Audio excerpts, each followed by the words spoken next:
Greetings all you lovely Arry the Stag fans, TR Tony here, and this week we're just going to review the Southwestern Vehicle Auctions classic car auction due up at the end of October and show you a few of the lovely tasty classics that are on sale and up for grabs.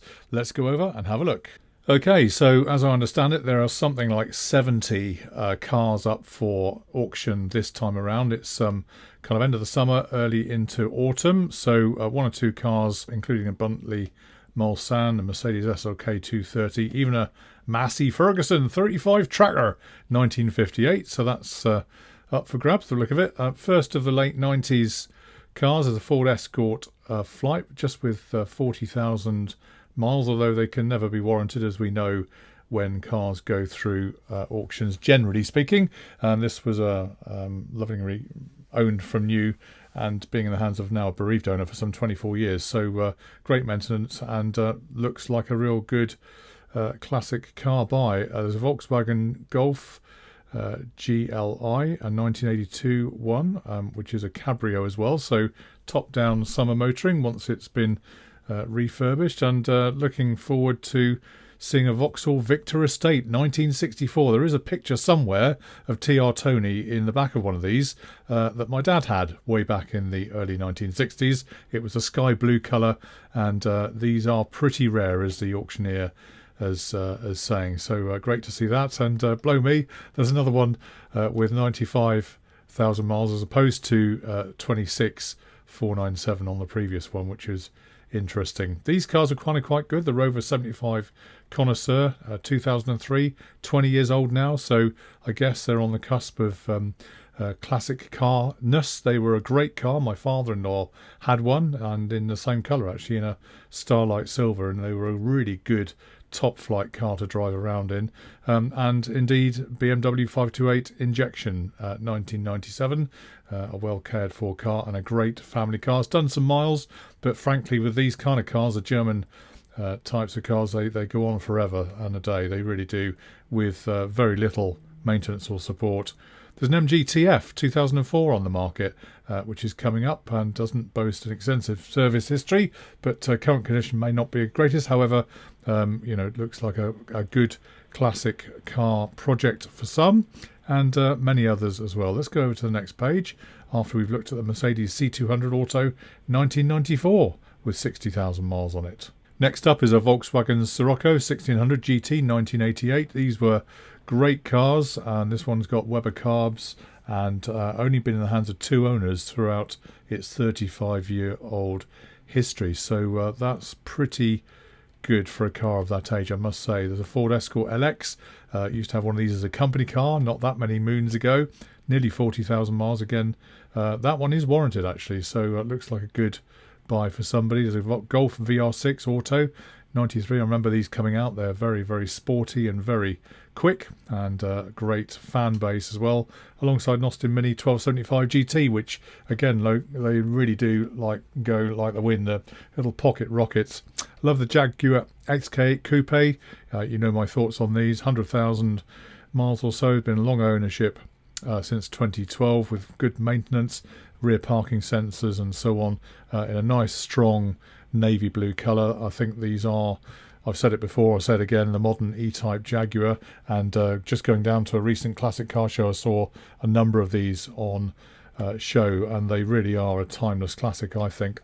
There's an Austin A40 Somerset there, way back in the 1950s, alongside a good old Ford Prefect from 1953, which was purchased very recently simply to use as a daughter's wedding car for the vendor, and so there he was. That's up for grabs. Here's an MGB GT 71, 100,000 miles again, not warranted but well cared for, in Old English white.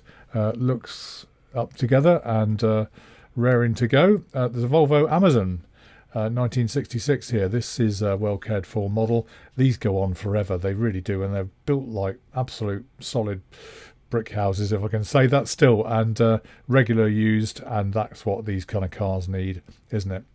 There's an XJS 5.3 HE Auto here, 1990.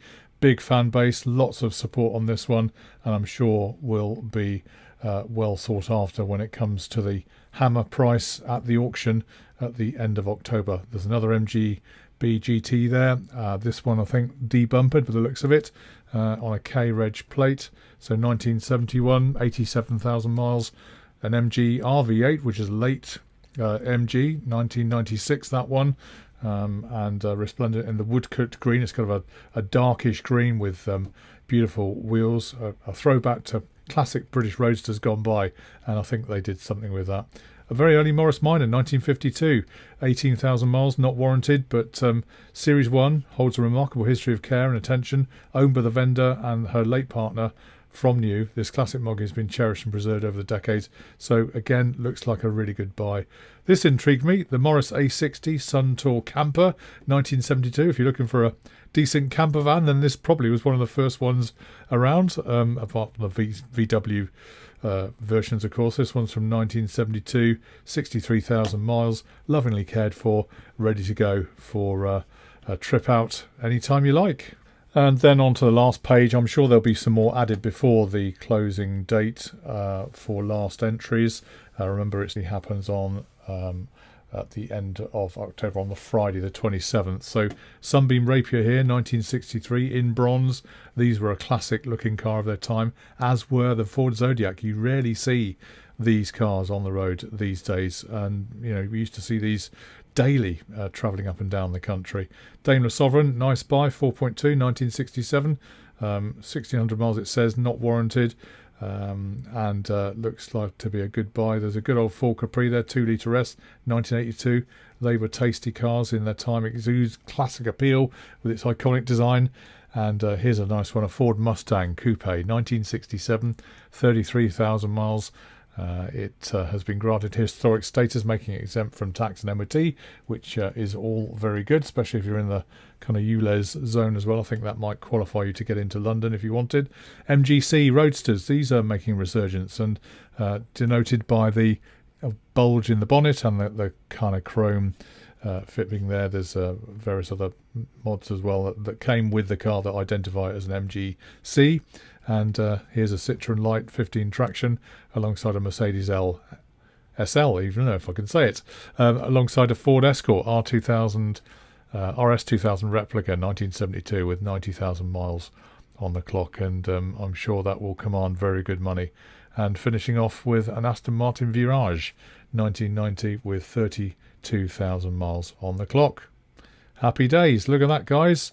Fill your boots. There's a classic car there for everybody, I think, except sadly no Triumphs as yet, but I'm sure there's time for more.